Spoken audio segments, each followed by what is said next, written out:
Hello, and welcome back to Nerd News. Today we have new information on The Last of Us TV show coming to HBO Max, and we have our first leak from Pokemon Scarlet and Violet. Let's get started. First up, we have The Last of Us TV show, and it appears we finally have a date for when it will begin, and that's January 15th, so just over 2 months away. That'll be a Sunday as well. The show looks fantastic from the trailer that we do have, so I'm really looking forward to seeing this. Not 2 months isn't as long of a wait as I thought. I was honestly expecting like next fall, so I'm really happy with the January release date. That's good. And sticking with The Last of Us, we also have a new game announced. Not what you're going to think. We have The Last of Us Escape the Dark. It is a tabletop RPG for 1 to 4 players. Takes about 2 minutes to set up. Plays for about a half hour. This is coming from their website for the original game. I assume the Last of Us version will be very similar, but we get the Kickstarter up and we can view more of that on the 8th. In about a week we'll have more information. This seems really cool. I mean, a tabletop game for 1 to 4 players based on The Last of Us sounds fantastic. And it says it's good for beginners. I've never really played tabletop games. As cool as D&D looks, it's just I don't have friends. I don't have nerdy friends like that, so we don't play D&D. But this sounds like a cool idea. I'll definitely be looking into picking it up, if nothing else, just as a Last of Us collector's piece. But my question is, why does this have to be put on a Kickstarter? I understand that maybe Escape the Dark isn't like huge or something. I don't know. I've never heard of it, but maybe the people making this game aren't a massive company that can afford to just put out the product. That's understandable. But they have the support of Naughty Dog, and I feel like Sony and Naughty Dog could have funded this since as a collaboration and not did a Kickstarter. It's just a little weird that what is technically a Sony and Naughty Dog product is going to need a Kickstarter to happen. But I mean, it's still a cool idea, and it's just more Last of Us stuff that's not obviously not the third game or anything like that, but more Last of Us stuff that's always going to pique my interest, and I'm definitely going to be checking this out. In a week we get the Kickstarter announcement, so hopefully it is good. Hopefully it's hoping for the best here. It seems like a cool idea though. The original game is available, and the original game looks really cool. I actually really like the artwork that it's done for this. Again, the link to the website for the original game will be in the description along with the Kickstarter, but as always, everything I talk about is usually linked somewhere in the description about where I got my information. But view the website. This stuff looks really, really cool. It looks like a really cool game. And 1 to 4 players is right up my alley because that means me and my wife can play it. Definitely going to be looking into this. Keeping with the TV show news, we have a casting for Joe Locke, I don't know.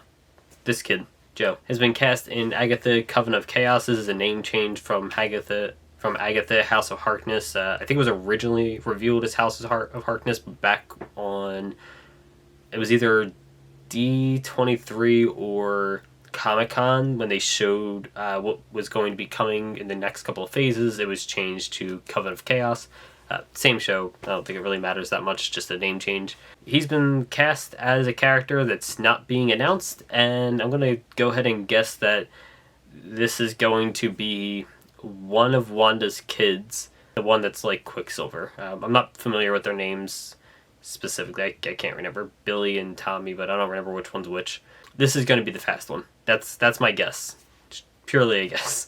I do have a strong feeling that that Coven of Chaos is going to introduce Wanda's kids back into the MCU. I know they were, fake in WandaVision, but they do exist somewhere in the multiverse, and I have a strong feeling it's going to age them up and introduce them into the MCU.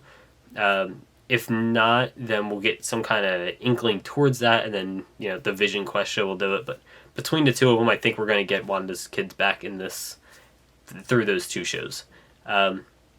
That'll line up perfectly with the Young Avengers show or movie or whatever that will be coming. We did talk about that 2 days ago. I think on Monday we talked about the Young Avengers being rumored. And this casting seems to line up perfectly in my mind with that, as this being as him being one of the kids, and then that taking into the Young Avengers show where we get, obviously both of them joining the team up. So I don't know anything about this person as an actor, so I have no real opinion on it, but the MCU is pretty good with casting. I don't think they've had a casting choice that I've really been disappointed in, so I'm perfectly happy to just see how this goes. I have confidence that they cast someone that can play the role. And next up we have the Pokemon leaks, and for right now we're going to show the image because it's a very, very small leak, so no spoiler information really. But the person leaking the game apparently started with what appears to be Spriggerito. I'm sort of making out the name here, and then you can see the little green Pokemon, and then the only Pokemon they've captured at this point is a Pikachu. So the only real leak here, so to speak, is that Pikachu is available in the game and early enough to be your second Pokemon. I don't think that's a leak at all. I think that counts for nothing. If you thought Pikachu wasn't going to be in this game, I think you might be crazy, because it's Pikachu. But more importantly, this is a confirmed screenshot of the game. We know this is real, and with that being said, that means the game is out there, someone is playing it, and there will likely be leaks in the coming days. I believe this happened on Halloween. I don't think we've seen anything yet, but I would make a solid assumption that we're going to start getting pretty much everything coming in the next few days, maybe next week. I would officially consider with this image we are in leak season for the new Pokemon games. So if you really do not want to see any leaks, avoid Twitter and YouTube for the most part. Block anything to do with Pokemon, or just block people who talk about the leaks. I will not be discussing any of the leaks because, one, I don't really want to see them. I usually do end up seeing them, almost always.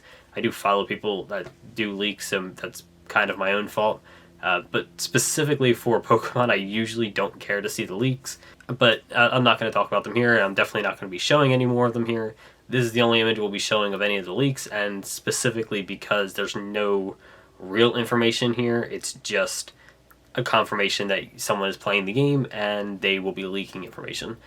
So take this as a warning. If you do not want to see Pokemon leaks, avoid places where you may or may not see the Pokemon leaks. I would assume we're not going to get them in the next few days, but sometime next week I think we'll start getting bombarded with information, and honestly, by the end of the week, I would make the guess that we'll have a data mine, and at that point everything will be known about the game.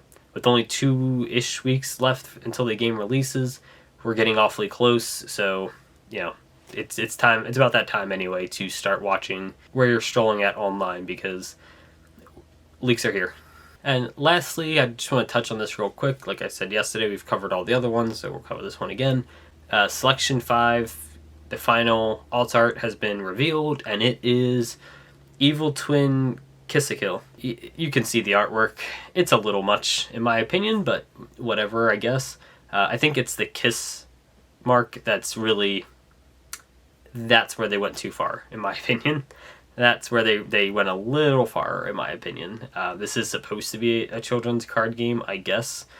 I don't know who thinks it's actually a children's card game, but apparently Konami does, because they print 9 and older on the packaging. I don't think anything's particularly wrong with it as far as being inappropriate. I just think it's a little excessive. Like, this is definitely something where I could see a parent being like, no, you can't see that. Again, I don't think it's the worst thing in the world, but it's not, I wouldn't advocate for it.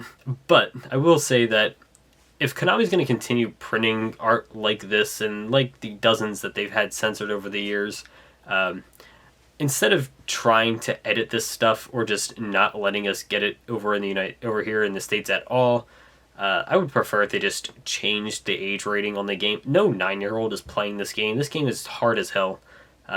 It can get so complicated. Kids aren't realistically playing this game, and they don't seem to want to advertise to kids as much anymore. I mean, this show's basically non-existent, and the one show that we currently have, this has nothing to do with the TCG anymore. It has its own card game that we don't even have over here.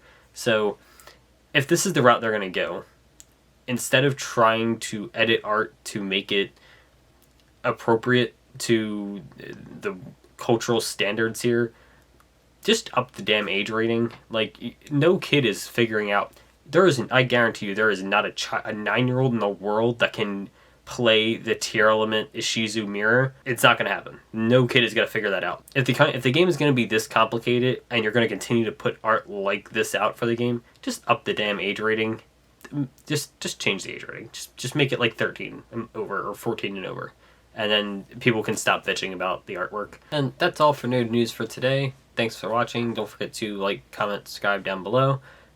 Let me know what you think of the Last of Us TV show. Are you going to watch it? Does it look good? I don't usually like video game adaptations, but I have confidence in this one considering how closely they're working with Neil Druckmann on the show, and that's, to me, that says it's probably going to be decent. It looks really good.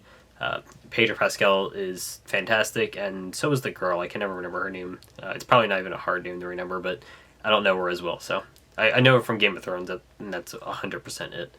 But they were both fantastic in Game of Thrones, and Pedro Pascal is great in a lot of other stuff too. So I feel like the show's going to be really good. I do have high hopes for it, and as someone who absolutely loves the game, I really hope it is good, because I don't want a bad TV show based on a fantastic game that's really great, and like 80% of that greatness is just its story. So if they fuck up the TV show, it's like, that's how the whole game is it's basically just a movie but you do things. So like, if they fuck this up, it's gonna be stupid. But let me know what you think, and let me know if you're going to check out the Pokemon data mines and the leaks. I'll probably end up seeing them, but I'm definitely not going to be covering them, because I don't think people should have to worry about seeing leaks and stuff like that. Like, if you want the leaks, you can go hunt them down. I don't think you need to see it everywhere. Anyway, thanks for watching, and we'll be back tomorrow with more Nerd News.